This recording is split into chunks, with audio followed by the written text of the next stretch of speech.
All right, welcome back for the second part of my first tree ring pour. The last video cut off early, so hopefully you came back to watch the second one. If you haven't seen the first one, if this is the first video you're seeing, go back and watch the first part of my first tree ring pour so you can see how we got to this point. So anyway, I'm going to get right into it. So I've already poured it. It's on the table. I haven't spread it out yet. Because it took so long for everything to happen, I'm gonna have to put some black down around it. But hey, I do want to give a shout out to a friend of mine, a friend that I met online, Hannah. Hannah is an acrylic pourer here in Richmond, Virginia, where I live at. And if you're in Richmond, Virginia, hey, make some comments down below and let us know that you're here. Especially if you're an acrylic pourer, we would love to connect with you. Please reach out and let me know about that. But this is her Etsy, 3 Calico Cats. So you can find her at etsy.com/shop/3 Calico Cats is where she's at. And actually, I'll bring it up close so you can see it. That's some of her work right there. Look at that. Isn't that cool? She's amazing. She's an amazing artist. She's been doing this a long time. She helped me out today. She took me through some steps to help me get prepared for what I'm doing right now. So thank you, Hannah. You're awesome. And also I wanted to thank Gina DeLuca, who inspired me to do this piece tonight. So this is for you, Gina. All right, and here we go. So I'm going to go ahead and put the camera back down so you can see what I'm working on. I did have some problem with black during the break, but I'm back. I think I got some on my face or something. But I'm going to go ahead and we'll go ahead and get started here. So that's where we left it at last time. All right. Okay.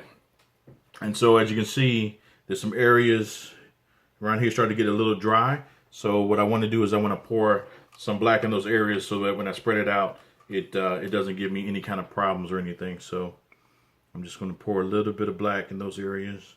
Try not to disturb the actual painting. Just wanted to rub up against it a little bit. So put some there. Put some up top. Shouldn't be too much of an issue. Hopefully it's been sitting here quite a while. So it is going to be interesting to see how it reacts now. So here we go. Let's see, which direction should I go first? I think I'm going to bring it this direction first and then circle around. Yeah. Yeah, so actually I'll point this towards you as I lean it. All right. So here we go.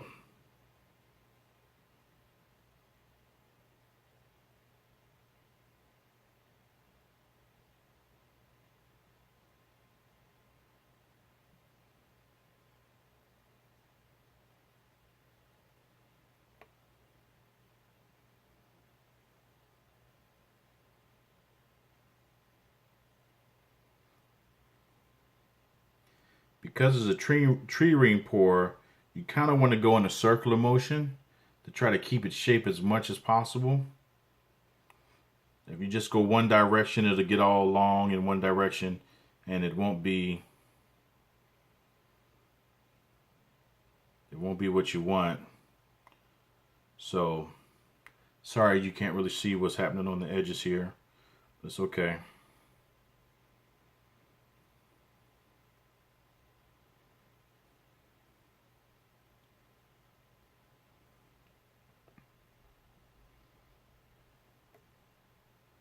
The rings are starting to open up a little bit.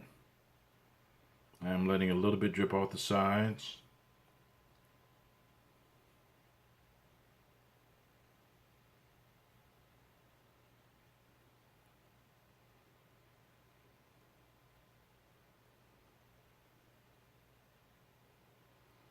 I see now I used too much paint. But it's okay. It's trial and error, really.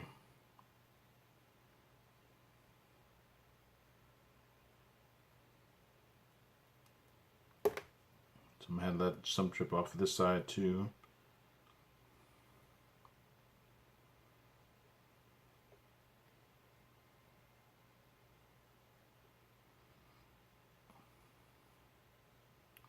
And I'm just let it come back to the middle and shift the weight of the paint right back to the middle and see what happens.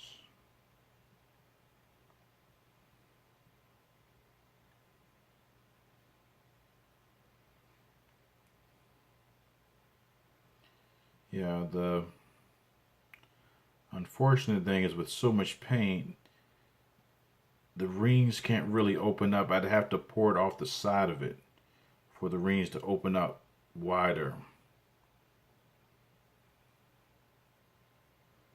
But I'm going to just keep working it and just see what happens.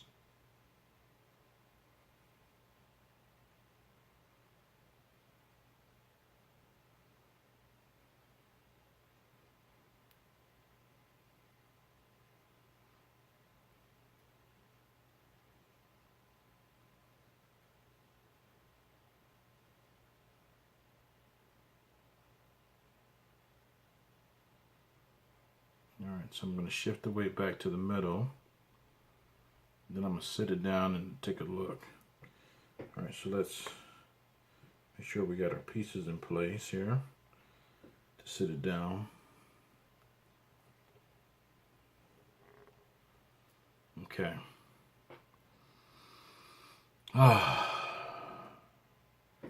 Alright, so let's take a spin. It's not looking too bad. For my first one, I learned the lesson to use maybe half as much paint on the next one. Looks like I have a huge air bubble. I have to get the gun on that.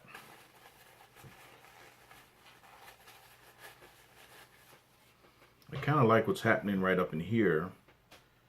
I almost want to pull it that direction off the side, but it's not going to be centered. And I wanted one that was centered. And I almost could mimic that down here with my red that I have left, my red and blue.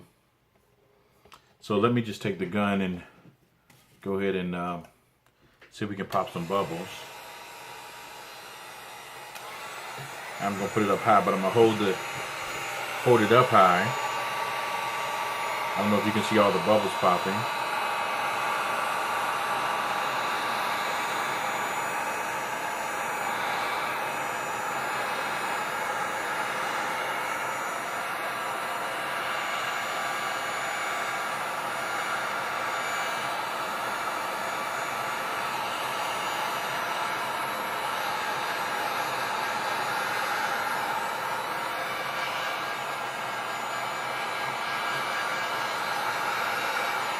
Alright, so that's enough of that.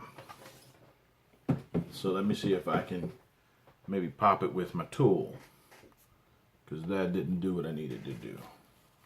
So, make sure that that doesn't stick to that. Here's my tool here. Alright, so right here, there's something right here. I don't know what that is.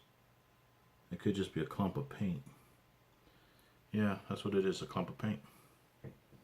Yep. So, alright, so there you go. That's my first tree ring pour. I do want to add some red and some blue in this.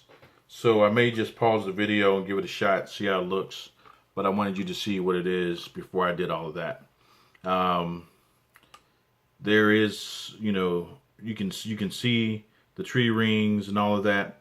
It would do a lot better if I let it pour off. It would stretch out and you would be able to see the separation in the rings. But my next one is going to be a lot better.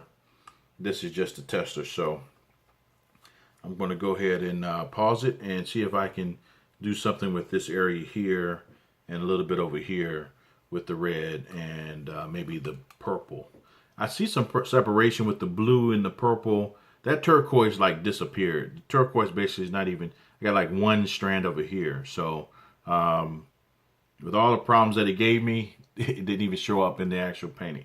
So anyway, there are some lines where it mixed, and of course it turned green, yellow and blue mixed green, of course. So anyway, I am going to go ahead and pause it, and I will be right back.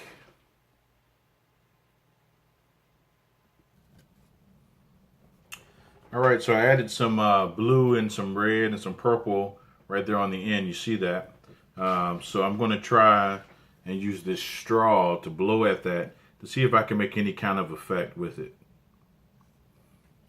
And I think what I might do also is, let's see.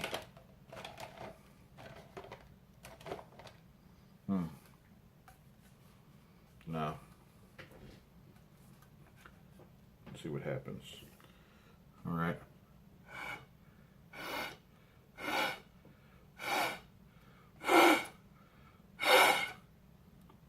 Well, that's interesting.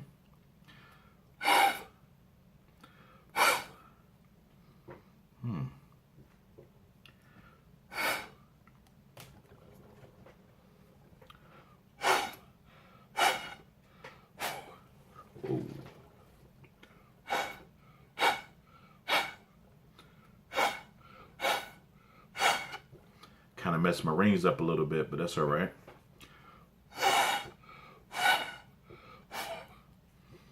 Oh, that splattered. Kind of like it though.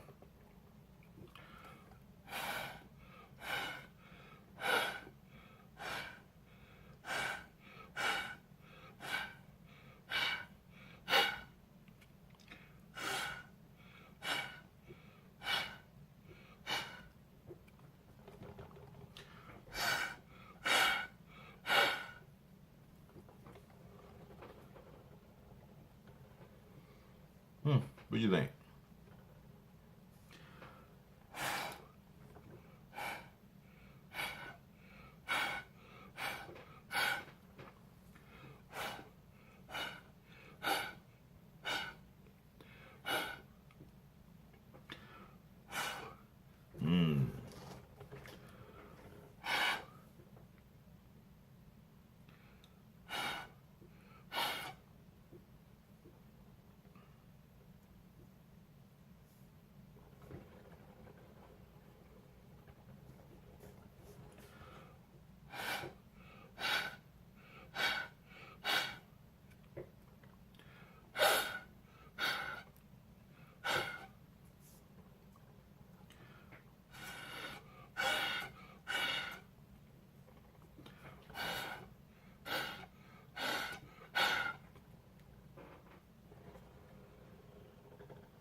It's kind of funny when I used to watch the videos with my wife.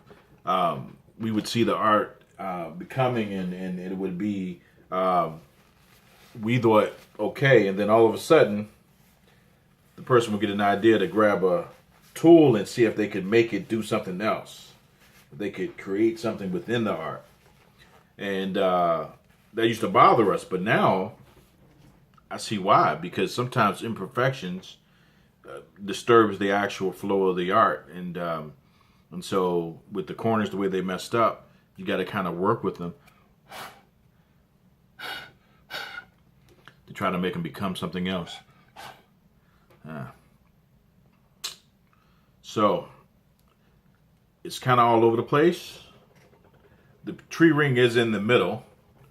It is there, and then it has these beautiful puddle effects coming out, which I like better, actually. I like it better. So I'm not going to say I don't. I do. And so I think I'm going to leave this one alone because I have the purple and the blue and the red, and wish I had a little bit of that here, but I don't. But I have it here, and that's fine. I love the ripple effect that it made in it. I broke up the ring here, but that's okay. You just got to be careful when you're blowing that you blow out down at a line. I blew across, and that just dug into it and puddled it up over it. So that's what happened. But it's okay. I mean, it is what it is. You got to go with what you got.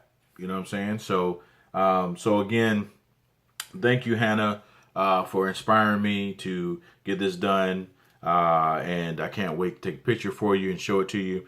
Of course, the video is going to be uploaded as well. So, and if you're watching this video, everything that I did tonight is my first time. So I don't think it's bad for my first time. I think it could have been far worse. So let's say it that way. It could have been far worse. But I'm happy with how it turned out. I think that the color selection that I used, I wish I hadn't used so much paint and so much yellow. Those are the two things I learned is tonight. Don't use a lot of yellow, and don't make sure you have the right measurement of paint for the size canvas that you're working from. So, so I know what's going to happen is once this dries, I need to go ahead and lay this out so it can dry. It'll take some time for that to happen. But this is my Genesis piece. So it's my first one. It's in the beginning. This is the first one, and I'm happy. I'm happy that you guys are watching the video. I'm glad that you're here, and hopefully you watch all the videos leading up to this one, because I did do a tutorial on how to prepare for doing acrylic pouring in your home and protecting the floor and the walls and the table and everything.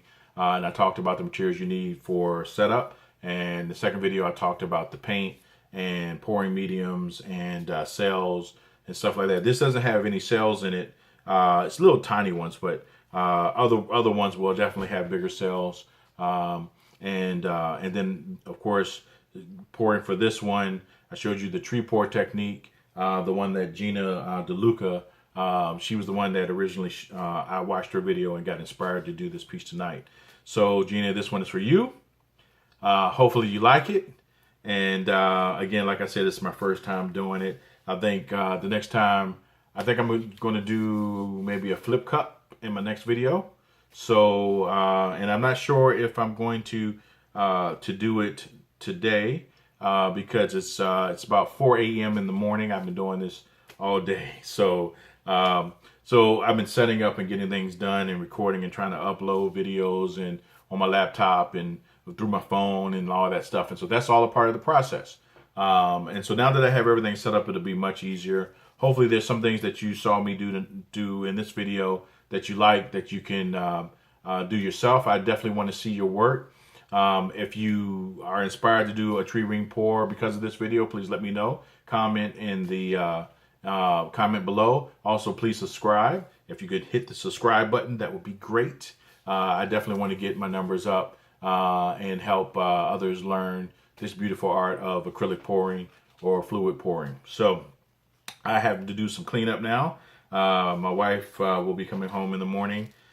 She doesn't need to see all of this. My wife Jill and my daughter Kayla and my son Joshua. Joshua's at UNC Chapel Hill. Kayla goes to George Mason. So I'm excited for that. And I'm getting into acrylic pouring so I can make some money. So I definitely want to make sure that the art is worth buying. So hopefully you guys who are acrylic artists can give me some input and insight into the next steps to take as I grow. And like I said, this is my first real acrylic pouring video. This tonight is it. Now, the way it looks, and I'll show you this, it looks like it's even changing. Sorry for the hand right there. It looks like it's even changing as I'm talking to you. And I'm guessing as it dries, it would change even more. For those who are new to acrylic pouring, the next step is to put enamel on this or varnish on it so that it will keep it looking as beautiful as it is now. But the process is to lay this in a place where it can be level and it can dry without getting dust and hair and stuff that's in the atmosphere on it. And then in about a week, I guess, I don't know, maybe a couple of days, I'll come back and test to see if it's completely dry. Hopefully it will dry just like it looks or even better. That would be awesome. And look at this. there now I'm starting to see some areas that are I didn't see before. This is really beautiful um, the way it bows out, and then right on the outline, it's the color yellow. It's kind of like a flower petal. Um, so yeah, that's great. Now, and that's something that I noticed in other artists' paintings that after they did it, that's when as time went on, they started seeing more and more develop in the actual paint itself as it moved and dried. And the good thing is this table is leveled and this board is level, so it's not doing too much. Um, and also with the paint that pours off, um, for those who are new, it's good to let it dry in place where it's at, so that you can peel it off later, because it is acrylic, so it will peel off. You want to get something that can scrape along the bottom, and you want to get those puddles, those drippings off before that dries, because that doesn't look good. So you just kind of want to run it along the bottom to get the drips that are dripping down off. So it's another reason why I got a Lazy Susan, so that I can turn my artwork easier and not have to stand up and walk around the artwork, but I can just move it, and you can see the drips on the piece here, and you just put that there. So yeah, you want the artwork to be as clean as possible, especially if you're planning on reselling it. People want to see it look good all the way around.